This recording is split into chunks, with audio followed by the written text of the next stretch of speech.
the Holy Gospel according to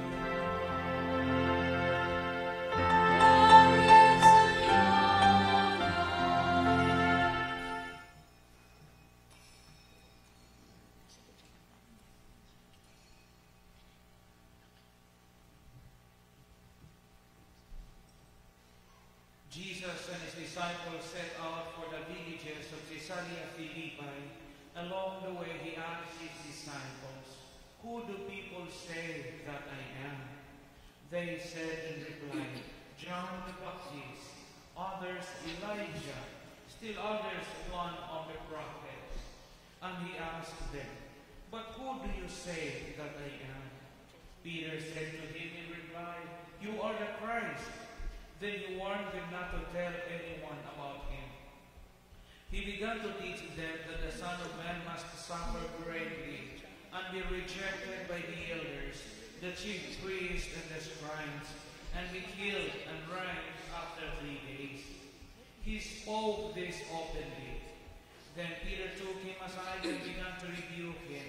At this he turned around and looking at his disciples, rebuked Peter and said, "Get behind me, Satan. You are thinking not as God does, but as human beings do."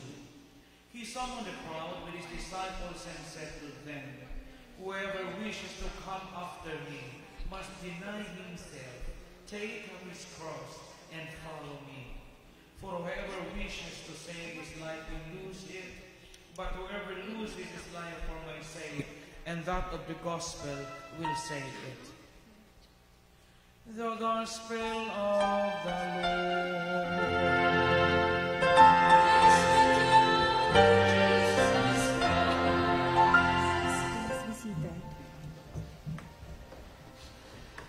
Brothers and sisters, dear friends in the Lord, as we gather together on this very beautiful and lovely afternoon, bugnaw nga kahaponon, our online viewers and followers from the different parts of our country and from the different parts of the world, good afternoon. Good afternoon. And we praise the Lord once again for the gift of life, good health, success at our endeavors, and more importantly, for having reached another week in our journey. Always praise the Lord, because without the Lord, we can do nothing. The gospel reading that we have just heard conveys to us a very profound insights which speak about our relationship with the Lord and His relationship with us. The gospel reading speaks about the identity of Jesus. Who do you say that I am? Who do people say that I am? Kinsa man ko suma sa mga tao o kinsa man ko para nimo, para nato. Who is Jesus for us? Identity is very important because identity gives the real nature and the real picture of the person whom you intend to know and to love. Let me share with you an experience sa labi na kamo mga batanon din kami tiguang naman ni sa bata pa mi sa bagong uso ag cellphone exciting kaayo. Hindi na mo makapresit og cellphone kay naa naman inyo kanunay. Kay buo mo sa bago pag-usog cellphone kami batanon pa mi. Day cellphone sa orang nga 5110 no katong nay dunggan-dunggan. Kabot ka to nung piso nung leng nga na. Natoy antina no kabot mo to mambaday 5110 to nga way laing feature bay. Kadtura jong text ra jud. Na pwede kang naiduwa ato snake ra man siguro to. Mga cellphone na to kanang kay complicated na to'y dunggan dako. Unya kay bago pa lagi cellphone dili tanan na ay cellphone. Mo nang sandijo ta pangadyo og textmate. Sa dijo mi pangadyo og textmate sa una. Bago pa ko seminaryo siguro ato bikyo mami manuroy madomingo unya. Pangadyo pangitaon mo ni man textmate kay di man tanan na ay cellphone kay bago pa mang uso. Nanay number nga mo kalit og sud nimo. Mo kalit og sud, mo kalit og text ingon ana. Nauso pa man to sa una tong drop call. Kadumdum mo tong drop call na mambaday kanang pwede ka mo tawag basta kay di ka abot og 1 minute. Di makuhaan imong load. For example, makita ta karon. Pila ra man to ka seconds. Pag ilis sa dihaan, drop na pod. Basta di ka abot og 1 minute, di kuhaan imong load. Mo nga makaload ka sa unang 20 pesos, libre na to. Basta ka imong istorya nimo dinalian. Kaligo na. Paong na pod. Panabo na, paong na pod. Drop call. Ina mo na sa una makakita kag textmate unya iniguman sa textmate kay textmate na mo na amay sunod nga proseso ato katong gitawag og eyeball na di ba mag-eyeball ta sa BQ wa pa ka kakita anja ini-drop call nimo lami magtingog sweet kay tingog mag-eyeball ta lami ka jog tingog ba kanang mura bito pag makaihi kay ta pug kainig paminaw sa tingog yung saan ka ni guwapa baka ni hanga kinalamian magtingog nakita lami kay step by step sige lang drop call hantod malubat yung BQ ta makita gamay pa man ang BQ ato yung anha ko sa haligi dapit aning baligjaan nagpan tanah-tanaw po ka dito nga to imong textmate saan ka niya tinuod baka ni paguman mo yun na po say imong suot kita gablaos ko og sihag-sihag murag kurtina sa karo sa balilihan example na anam-anam jud say porma sa imong buhok nga akong buhok boy cut na murag taman na sa liog example unya lami magigtingog nga unsa man puti baka or kanang sa tunyan anang morena puti baka or morena isige mo exchange kay una po kung kita ninyo kinatrilingan ba ja murag bangita na kag abot kita dito na nagkasahaligi unya ni ara ko aning kilid sa bikiri dapit aning bahog-bahog yana aning supas nga bahog-bahog sus tan-aw kay kinamautahan man ignaw mo dagang gagalit diha na kuman ang inyong panag-textmate. Na, sa una, dyan mo i-video call. Dyan mo pa na mga Viber, mga, dyan mo na, katura. Inigtanaw di mong matang, wapaha manigtingog, luoy, magnawang, mura magnawag, managan may dito sa una. Ano man, wa man may maklaro sa identity. I hope nasabdan. Wa pa man pag sige na mong text, pag sige na mong panawag sa drop call, wa pa man maklaro ang identity. Kaya pa man may kaila. Sa relasyon po nato, importante ang mailhan nimo og masuod ang imohang tao nga giisip nimong importante sa kinabuhi. Ang utana kahingkalit si Jesus ug ingon, who do you say that I am? Nga pagsulti sa Ginoong Hesus ani, dugay na silang kakudyo. Katong mga apostles, katong 12 kabuok, barkada man to sa Ginoo. O asa sa Hesus, kuyog man to niya kanunay.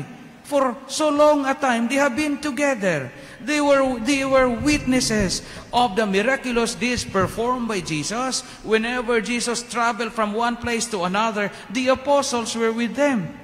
Kuyog, barkada sila. Kay apil mo to sa inner circle sa Ginoo. Nahikalit na si Jesus yung, para ninyo kinsa man ko. Example, ang kinta, Brad Ray Sapid, karon sa, mukalit si sa duol ni Lingling, Brad Lingling, o kinsa man kuling. Karon, di ka mo yung silingling, waka mapas mo. Waka maimpats mo. Waka kabuhia. Kadugay na itong kuzog, minister mo pa ipangutana ni mo kinsa ko. Di ba? Pero nganong ipangutana man to ni Jesus sa iyang pagpangutana, nangutana si Jesus sa mga tao nga nakaila ng daan. Take note, nakaila naman daan. In fact, ang 12 ka mga apostoles, hingtuon na ning daan nga si Jesus, Savior. But the question is, nganong gipangutana paman ni Jesus ang mga tinuag kinsa man ko? Ang tubag ani mauni. Tungod kay di lang paigo nga ang mga apostoles makailag kinsa si Jesus. Gusto ni Jesus nga masuod ang mga apostoles o naay lawom nga pag-ila kinsa siya. Sa ato pa di ay mapatigho kita sa unang pamalandong. Lahi ang panagkaila, lahi ang panagsuod. Remember. Naay mga tao nga kaila nimo pero di mo suod, right? Kadaghang mga tao nga inyong nailhan. Pero di nimo suod. Sa may kalainan dayog suod o kaila. Ang kaila kag nga. Kaila kag birthday. Kaibaw ka sa iyang birthday, kaila kag taga Saling, taga Cantumimbo, taga Del Carmen Sur, kaila ka niya. Kaila ka niya nga anak ni Juan de la Cruz o ni Maria Clara. Pero mo yung gani kag suod mami anak Father. Bisan sa kahilan mang bahin sa iyang kinabuhi, kaibaw ka, di ba? Mo man ay suod. Ug suod ka, kaibaw kag pilay, suod mo ng tawhana, kaibaw kag pilay niya iyang utang. Ug suod mo ng tawhana kahibaw kag sa iyang mga hilig sa kinabuhi. Ug suod mo ng tawhana kahibaw kag sa iyang mga hinanakit sa iyang kinabuhi kay suod mo. Maunay lawom nga matang sa panagkaila kanang panagsuod. Ingon na ba si San Agustin, you cannot love the person whom you do not know. Ingon San Agustin diha, na San Agustin ari. Knowledge is prerequisite in the act of loving. Karon, balik ta. Pag-ingon ni Jesus, o kinsa man kupara ninyo, gusto ni Jesus nga ang mga tinunan makatugkad, makadecipher, makafathom sa in-English pa, unsa kalawom ang ilang kalambigitan sa usag-usa. Ug unsa kalawom ang ilang pag-ila ni Jesus nga giisip nilang Ginoo og manluluwas. Laki ang panagsuod sa panagkaila. Yabi ito ka-interview ko kasalonon o sa kay gayon ni Ana. Binugoy ang tubag, bugoyon tong laki. Pero gahuna-huna po ko nga, napoy something sa iyang gisulti. Uyab to sila sa una. Puro manag-uyab, pero gakabuwag. Isahay sila kaminjo. Naminjo ang laki og lain, naminjo ang bazi og lain. Karong puro man sila nangabawo. Ang laki na biyudo, ang babaji po na biyuda, nagkabalik ay lang maayong kalambigitan. So biyuda na silang gaminso. Puro na second marriage. Pag-interview na ho, primero galakot ko sa laki, kadi magtarog tubang. Pero kahununa po ko kadugayan, nag-iingnan og, unsa man kalawma ang inyong panagsuod, nga puro mamo ex man kita na niya sa una, kay dugay mo silang kakabuwag, kay nagkikaminso maglain. Ingon tong laki. Sos Father, og panagsuod hisgutan. Og ibutang na nimo niyang pangasawuno na daghang tao, bisag utot ni sa makaila ko. Dinugoy mo nga tubag, kaysa bambuang nga makailag utot. Pero sa iyang gisulti nga, bisag utot niya, Father, kaila ko, mailhan ni mo nga lawom na gyud ilang panagsuod. Ingani po tong relationship with the Lord. Di pa igo nga makaila ta sa Ginoo. Kinahanglang masuod ta sa Ginoo. Amen? And let us ask this question. Let us throw this question to all of us here. Ako in my almost 18 years as a priest, nasuod ba ka naho ang Ginoo sa pagkapari? Kamo, mga alagad sa simbahan, lay ministers, sa PYM, sa Thrillers Choir, kamo, nga tigsimba kanunay. In your 30 years of serving the church, in your 25 years of attending the Mass, in your 50 years of participating in our different religious activities here in our parish, have we made ourselves even more closer to God day by day? Di pa igo na makaila ka sa Ginoong Jesus.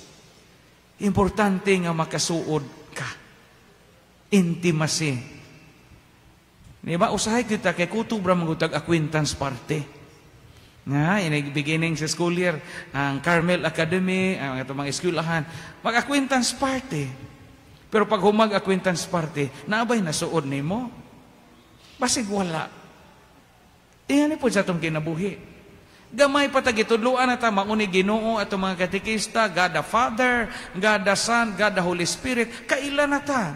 kailan at ni Mama Mary as the mother of Jesus. Pero ang pangutana, na-close ba ta nila? Nabatay sense of intimacy sa Ginoo in our prayer life. Nga moingon na nga, Lord, makaprangka lagi ko nimo. Makasulti lagi ko, Lord, sa mga hinanakit sa kinabuhi. Naabag yun tayo intimacy sa Ginoo. Suod naman nato ang Ginoo.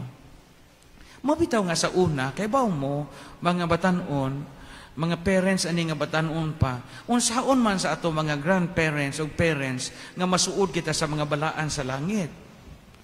Tagaan og mga santos. Di ba? Cecilia Pananglitan, Carmelita, Maria, Kunigunda, Rita, mga ngan sa mga santos. Aron, pinaagi ana, mapahinumduman tang our Christian names would bring us closer to the saints and our intercessors. Muto'y paagi nila. Diya karon sana may mga ngana to. Di naman ngan og santos. Munang ladyo na punta. Nanay ngan og demon. Sa ngan ani demon, pastilan. Anong demon man po ingan? Ajinomoto. Jesus. Ariel. Perla. Oh, sus, Ginoo ko mo ang anak, Ajax na lamayngan sa anak. Kayron sabon silang tulo. Umawa ang atong closeness sa Ginoo. Kinahanglang masuod ta sa Ginoo. Kay ingon na Ginoong Jesucristo karon, kinsa man ako suma nimo. So mangutana po ng Ginoo nato. Father Agirio, kinsa man ko para nimo? Daniel, kinsa man ko para nimo? Mampas, who do you say that I am? Mao po ni pangutana sa Ginoo natong tanan. Napiskay og motubag ta, Lord, ikaw mo'y Ginoo sa akong kinabuhi. And I believe that you are God of my life because we are close to each other. Ayaw lang ila-ilaha ang Ginoo.